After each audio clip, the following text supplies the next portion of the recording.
Salut à tous, j'espère que vous allez bien. Aujourd'hui on se retrouve pour parler des étudiants qui entreprennent alors qu'ils sont encore à l'école. Alors les étudiants entrepreneurs, c'est vrai que c'est un fantasme largement véhiculé par toutes les success stories à l'américaine. On compte plus les Facebook, Apple, Microsoft. Bref, comment faire des millions dans son garage ou en pyjama dans sa chambre, j'avoue que ça fait envie. Bref, trêve de bêtises, j'ai invité quelques copains qui ont lancé leur boîte alors qu'ils étaient encore sur les bancs de l'école. Ils sont passés par différentes phases comme le développement de l'idée, le prototypage, des concours de pitch. Bref, ils ont énormément de choses à vous apprendre et ils ont une très belle histoire que je trouve super cool, donc je vous propose qu'on aille faire leur connaissance tout de suite. Donc salut les gars, en tout cas merci d'avoir accepté l'invitation. Du coup je propose qu'on commence, parlez-nous un peu de votre produit, là, vous m'avez ramené ça, c'est quoi ? Donc le produit c'est une Calibox. Une Calibox c'est une lunchbox chauffante et autonome qui te permet de transporter de la nourriture et de la chauffer où tu veux et quand tu veux. Ok.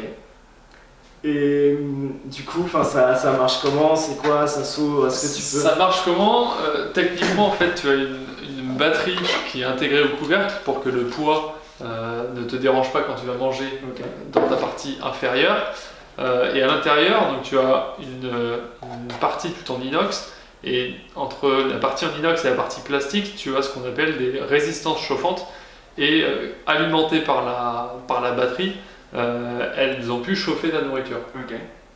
Donc voilà, et puis ce qui est relativement simple d'utilisation, puisqu'en fait tu as des boutons juste ici pour augmenter la température des résistances. Tu peux monter jusqu'à 75 degrés. Et normalement, en 10 minutes, ta nourriture, elle est chaude. Ok, top. Donc en fait, vous m'avez solutionné le problème de quand j'amène mes tupperwares à l'école et c'est tout froid et pas bon. Exactement, t'as pas besoin de micro-ondes, tu peux l'emmener partout. Du coup, maintenant, plus par rapport à l'entreprise, est-ce que vous pouvez me raconter comment vous est venue l'idée? Et du coup, parce que vous êtes super organisé, il y a un kakémono, il y a des polos, il y a un logo. Les mecs, ils ont vraiment fait ça au top.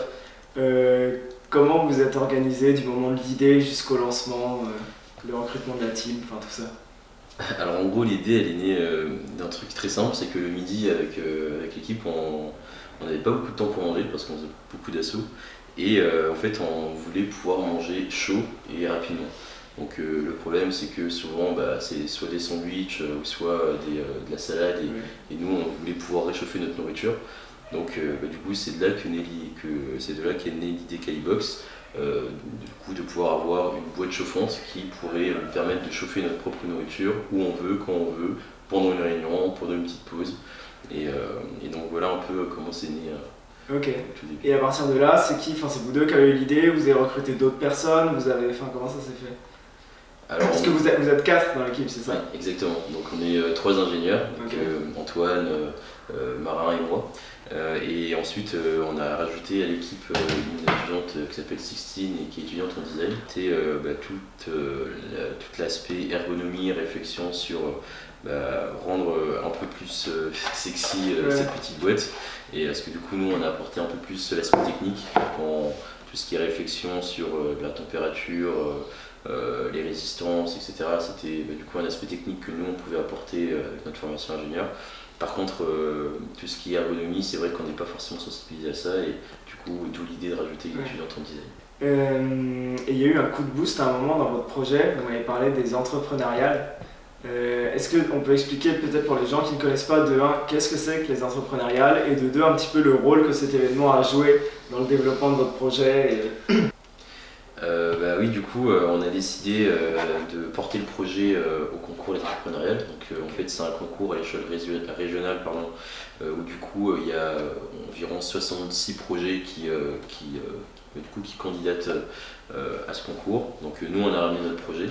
Et donc, c'est vrai que ça a été un coup de boost parce que là, du coup, on avait un objectif qui était d'essayer de remporter ce concours. Donc, on a vraiment bossé pendant 6 mois à fond sur le projet pour préparer le concours. Et malheureusement, on n'a pas réussi à gagner le concours, mais on a quand même fait partie des 5 finalistes du Grand Prix. Donc c'est une idée à potentiel. Oui, carrément. Après, on va tenir Calibox, il y a peut-être du futur. S'il y a des investisseurs parmi vous. Oui, carrément. On a eu des très bons retours d'ailleurs lors de ce concours, parce que du coup, c'est vrai que c'est une idée qui a beaucoup plu. Mais bon, malheureusement, ça n'a pas suffi à gagner le concours. Ok, l'expérience que vous en retenez, vous étiez un peu suivi, non? Enfin, il y avait des... Ouais, on on a été suivi par un chef d'entreprise, donc lui il avait une entreprise d'électricité, donc c'est pas son cœur de métier en tant que tel qui nous intéressait, mais surtout son esprit entrepreneurial, sa capacité à créer et monter un projet. Okay. Donc c'est surtout ça sur lequel il nous a beaucoup appris, aussi à relativiser. Parce que quand on est entrepreneur, on a des succès, mais aussi on a beaucoup d'échecs. Donc il faut être capable de relativiser face à ça. Et puis on avait une expert comptable de chez KPMG qui elle, nous a beaucoup aidé sur tout ce qui est développer son business plan, définir et développer son business plan en fonction de comment on souhaite développer l'entreprise. Ok. Donc le projet est abouti, vous avez quelque chose, il y a des premiers prototypes qui fonctionnent, mais malheureusement entre guillemets, vous n'avez jamais poussé le projet jusqu'à sa commercialisation. Donc vous avez eu de l'intérêt, vous savez que ça pourrait marcher, mais pourquoi vous avez décidé d'arrêter? Quels ont été un peu les facteurs qui ont fait que on ne s'est pas lancé, on n'a pas levé des fonds, on n'a pas commencé à vendre? Déjà dans un premier temps, juste après le concours, je pense qu'il y a eu un petit coup de mou au niveau de l'équipe parce que forcément on était super motivés, on s'attendait, on voulait en tout cas beaucoup gagner ce concours. Donc il y a eu un petit effet, un petit coup de mou après le concours, et ce qui a vraiment un peu ralenti et stoppé le projet, c'est que chacun avait un peu des directions différentes. Okay. Donc certains partaient en stage, moi j'étais parti au Mexique dans le cadre d'un échange dans le cadre des études. Et donc voilà, on avait tous un peu des parcours un peu différents. Et malheureusement, on a essayé dans un premier temps, mais avec la distance c'était très très difficile. Et on s'est retrouvé à un moment à ne plus avoir le temps, assez de temps à consacrer au projet. Et la dernière question, je pense qu'on a peut-être pas mal d'étudiants qui nous regardent, des gens qui ont envie de se lancer mais qui n'osent pas forcément. Est-ce que vous avez un ou deux conseils à donner à des personnes, des étudiants qui voudraient se lancer? Déjà, moi je pense que le premier conseil, c'est lorsqu'on construit son équipe, c'est important d'être avec des personnes avec qui on s'entend bien et avec qui on partage déjà des premières affinités. Nous, je sais pas combien de temps on a passé plein de projets, mais on y a passé des jours, voire même des nuits. Et donc du coup, apprécier les gens avec qui on travaille, ça nous donne encore plus d'envie de passer du temps sur le projet et du coup de faire avancer le projet. Donc ça c'est le premier conseil que je donnerais. Et puis le deuxième, moi je pense que ce serait de pas se stopper au premier obstacle qu'on rencontre, parce qu'il y a beaucoup de personnes qui soit critiquent le projet ou soit vous donnent des arguments pour arrêter le projet, mais à partir du moment où vous êtes convaincu que le projet peut fonctionner, qu'il y a du potentiel, il faut aller au bout des choses et ne pas s'arrêter aux premiers obstacles qu'on rencontre. Et je pense qu'aussi savoir s'entourer, comme disait Antoine, de personnes qui peuvent vous donner des solutions et des conseils, je pense que c'est le meilleur moyen d'aller jusqu'au bout du projet. Ok, donc là, tu me confirmes que vous avez eu des haters par rapport à ce projet-là? Oui, clairement au début, oui, est-ce que ça n'existe pas déjà? Pourquoi? Est-ce que l'idée elle est bonne, mais comment ça se fait que ça n'existe pas, toujours pas, que ça ne se passe sur le marché?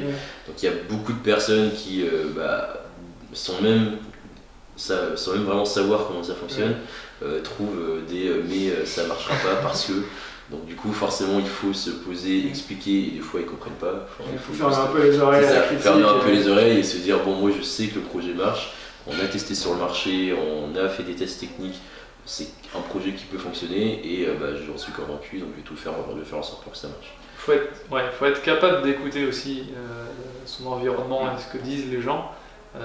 Mais c'est important aussi parfois d'être capable de s'isoler et d'avancer son projet tout en essayant de résoudre tous les problèmes annoncés par ces haters.